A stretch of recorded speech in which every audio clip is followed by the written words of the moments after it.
किशनपुर नामक एक छोटे से गांव में हरिया, उसकी पत्नी और उनके 2 लड़के रहते थे। हरिया के दोनों लड़के जुड़वा थे और दोनों शक्ल सूरत में हमशक्ल थे।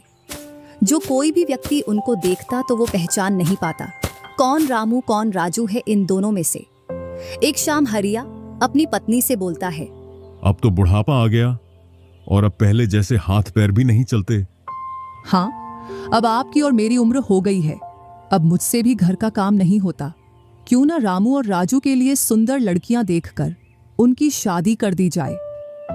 हाँ भाग्यवान, तू बोल तो सही रही है, लेकिन मुझे रामू की फिक्र है क्योंकि उसे काम में आलस आता है और वह कैसे अपना गुजारा कर पाएगा। बातें करते करते दोनों सो जाते हैं।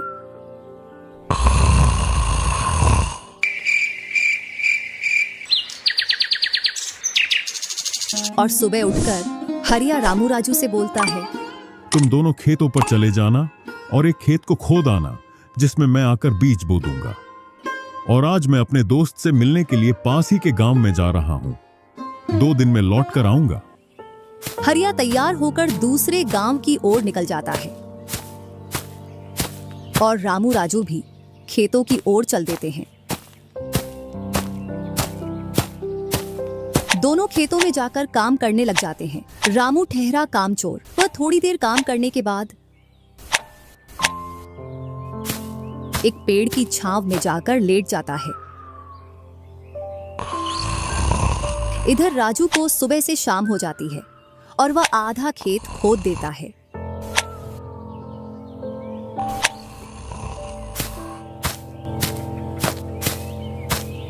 और हरिया भी अपने दोस्त के पास पहुंच जाता है। अरे भाई हरिया, कैसे आना हुआ? तुझसे मिलने की इच्छा हुई तो मिलने आ गया। चल अच्छा है, पहले भोजन करते हैं, इसके बाद गप्पे लड़ाएंगे। दोनों साथ में भोजन करते हैं। हाँ भाई हरिया, सुना सब कुशल मंगल? हाँ भाई, सब कुछ कुशल मंगल है। अब तो तेरे दोनों लड़के शादी के लायक हो गए होंगे। हाँ, दोनों शादी के लायक हो गए हैं और खासकर मैं तेरे पास इसीलिए आया हूं कि कहीं दोनों लड़कों के लिए लड़कियां देख आऊं। वैसे अपनी भी 2 बेटी हैं और दोनों खूब होशियार और चंचल है। अब दोनों की भी उम्र शादी के लायक हो गई है। अगर तुझे कोई एतराज ना हो तो क्यों ना इस दोस्ती को रिश्तेदारी में बदल दी जाए। इतना सुन हरिया बड़ा खुश होता है। जब वह दोनों लड़कियों को देखता है तो दोनों बहुत ही सुंदर थीं।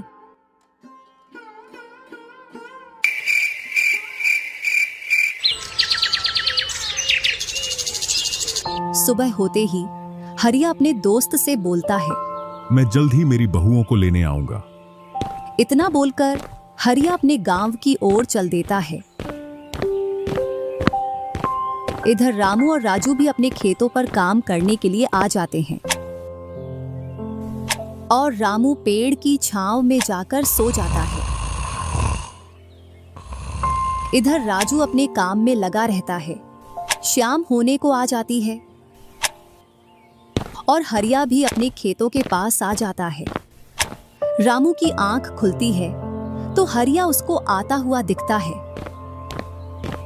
तो वह खेत में जाकर काम करने लग जाता है। चलो घर, अब शाम हो गई और खेत भी पूरा खुद गया है।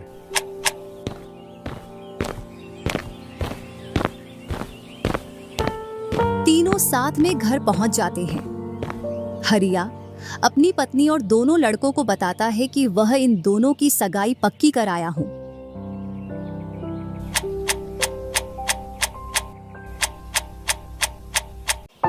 और वह कुछ दिन बाद दोनों का विवाह कर देता है।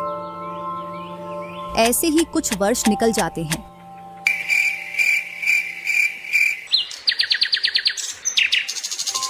हरिया और उसकी पत्नी का स्वर्गवास हो जाता है और दोनों भाई जमीन और घर का बंटवारा कर लेते हैं।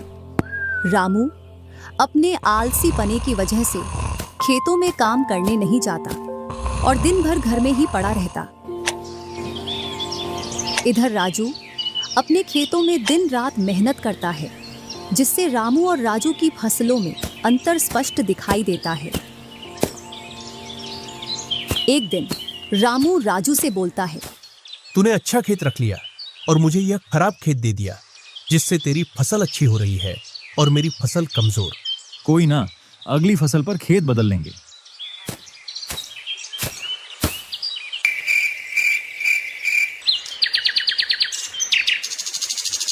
अगली फसल पर रामू राजू से खेत बदल लेता है और एक खेत ज्यादा ले लेता है।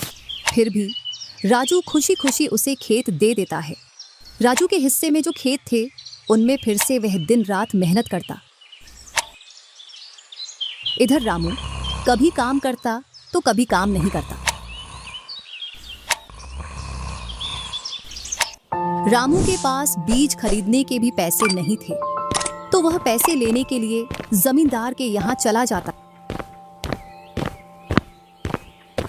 जमींदार जी, कुछ पैसे उधार चाहिए थे, जिससे मैं अपने खेतों के लिए बीज ले आता और फसल आने पर मैं आपको पैसे लौटा देता। क्यों नहीं भैया, लेकिन आपको 2% ब्याज देना पड़ेगा। जी जमींदार जी, मैं ब्याज दे दूंगा। जमींदार रामू को पैसे दे देता है और रामू उनसे कुछ बीज लाकर अपने खेतों में बो देता है।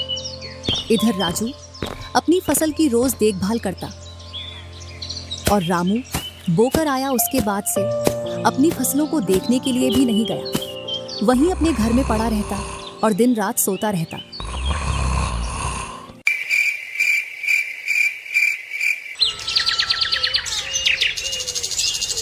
एक दिन जब फसल पकने का समय आया तो वह अपनी फसल देखने के लिए खेतों पर गया और फसल देखकर बोला, अरे इतनी कमजोर फसल!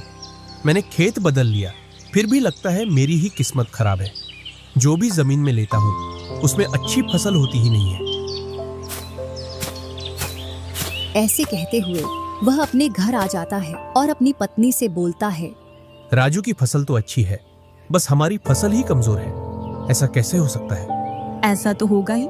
दिन रात जो घर में पड़े रहते हो और खेतों में समय समय पर दवाई पानी नहीं दोगे तो फसल ऐसी कमजोर रहेगी। फिर बोलते हो किस्मत खराब है। किस्मत नहीं, मेहनत करनी पड़ती है। चल चल, मेरे को मत सिखा। अगर किस्मत ना हो तो कुछ भी नहीं होता। अगर मेहनत से कोई बड़ा बनता तो सबसे पहले गधा बड़ा बनता, क्योंकि उसके बराबर कोई मेहनत नहीं करता। और जो मजा जिंदगी में सोने में है वह मजा और किसी चीज में नहीं। बस इनको तो सुला दो, सोने के अलावा और कोई काम ही नहीं है।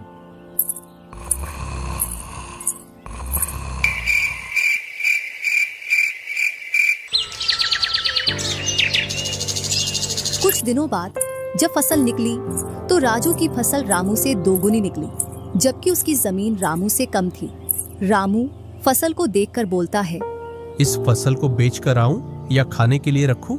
इधर जमींदार जी को भी पैसे देने हैं। अब इतनी सी फसल से कैसे काम चलेगा पता नहीं।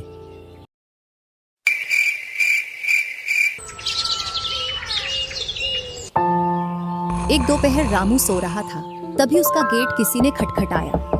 पता नहीं कौन भरी दोपहर में नींद खराब करने के लिए आ गया। जैसे ही वह गेट खोलता है तो सामने जमींदार खड़ा दिखता है।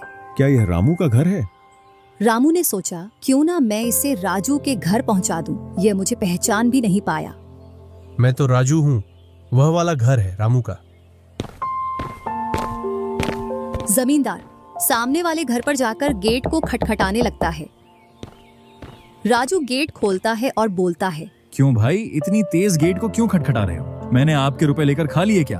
हाँ भैया रामू, तुमने मेरे जो पैसे लिए थे उन्हीं को लेने के लिए आया हूँ। तुमने बोला था फसल आने पर पैसा लौटा देंगे, जो तुमने अभी तक नहीं लौटाया। क्या जमींदार जी, आप भी दोपहर में नशा करके आ गए? मैंने कब आपसे पैसे उधार लिए? क्या तुम ही रामू हो? नहीं, मैं तो राजू हूँ। रामू तो सामने वाले घर में रहता है।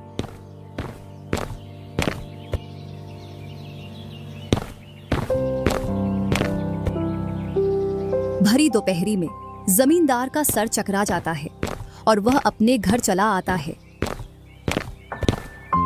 और घर पहुंचकर मुनीम से बोलता है, ऐसा लगता है मुझे कि जो पैसे रामू के दिए थे वह पैसे अब लौट कर नहीं आने वाले। क्यों, ऐसा क्या हुआ जो पैसे वापस नहीं आ रहे हैं? रामू और उसका भाई दोनों हमशक्ल हैं और दोनों बोल रहे हैं कि रामू वह है, रामू वह है। और उन दोनों ने दोपहर भर मुझे इस घर से उसे घर दौड़ाया। जमींदार जी, पैसे निकालने की मेरे पास एक स्कीम है। बोलो कौन सी स्कीम है? मुनीम जमींदार जी के कान में पूरी स्कीम बताता है।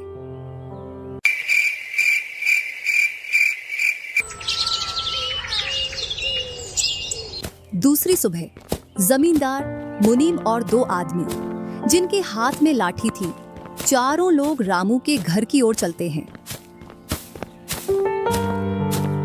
जैसे ही रामू के घर के पास पहुंचते हैं तो जमींदार और दोनों लोग थोड़ी दूर रुक जाते हैं।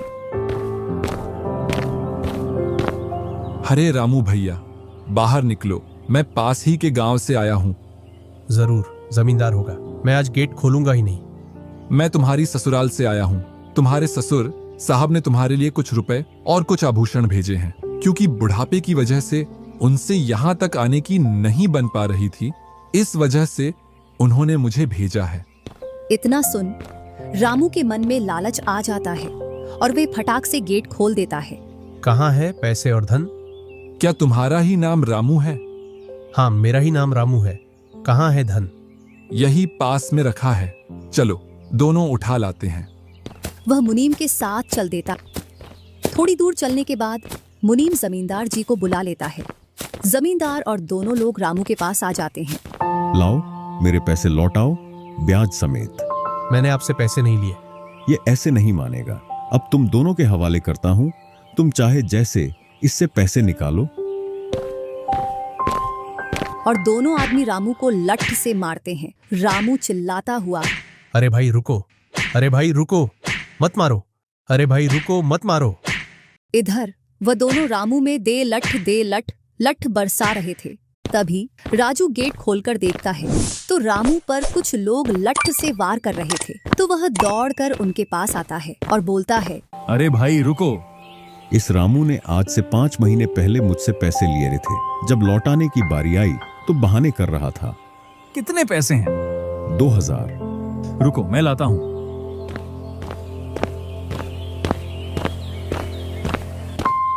राजू रुपए लाकर जमींदार को देता है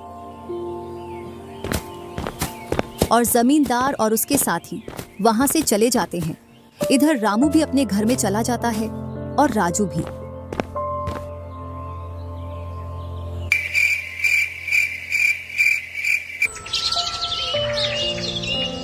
कुछ दिनों बाद दोनों भाई अपना अपना खेत खोदने के लिए खेतों पर पहुंच जाते हैं।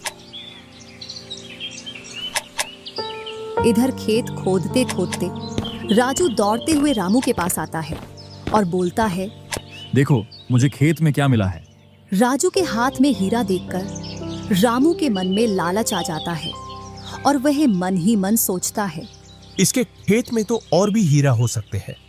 क्यों ना मैं इसको मेरा वाला खेत दे दूं और इसका खेत में रख लूं, जिससे मेरे पास भी बहुत सारे हीरे हो जाएंगे। मैं क्या बोल रहा था, क्यों ना तू मेरे वाले खेत पर फसल कर ले और मैं तेरे वाले पर। इतने दिनों से तू कम जगह पर कर रहा था। और रामू राजू वाले हिस्से को खोदने लग जाता है।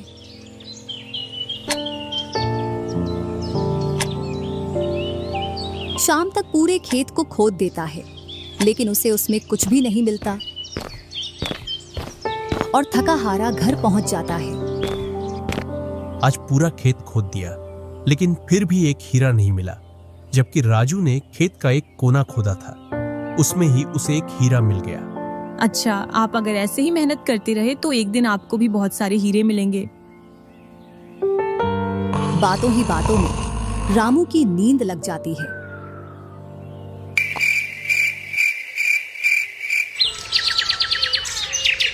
और जब सुबह होती है तब वह बोलता है, आज जैसी नींद मुझे कभी नहीं आई।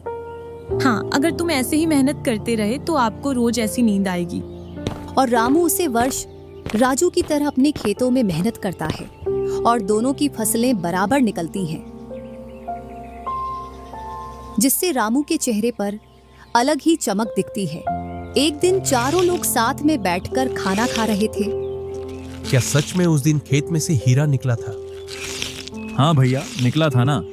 जो आज आपके घर में, उसकी वजह से कई सारे हीरे रखे हैं।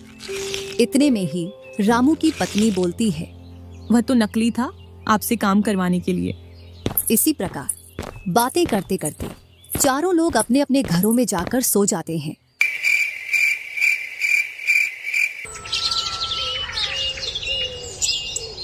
सुबह होते ही तुम दोनों को राजा साहब ने राजमहल बुलाया है। वह दोनों भाई सेनापति के साथ चल देते हैं। अब पता नहीं कौन सी आपदा आ गई। कुछ नहीं, कुछ अच्छा काम होगा, तभी तो हमें बुलाया है। दोनों राजा के पास पहुंच जाते हैं। हमने सुना है इस वर्ष तुम्हारी फसल सबसे अच्छी निकली है और आपने इस बार सबसे ज्यादा राजकोष में कर दिया है। इसी का आप दोनों को इनाम दिया जाता है। दोनों भाइयों को आपके गांव में इनाम के रूप में दुगनी जमीन दी जाती है।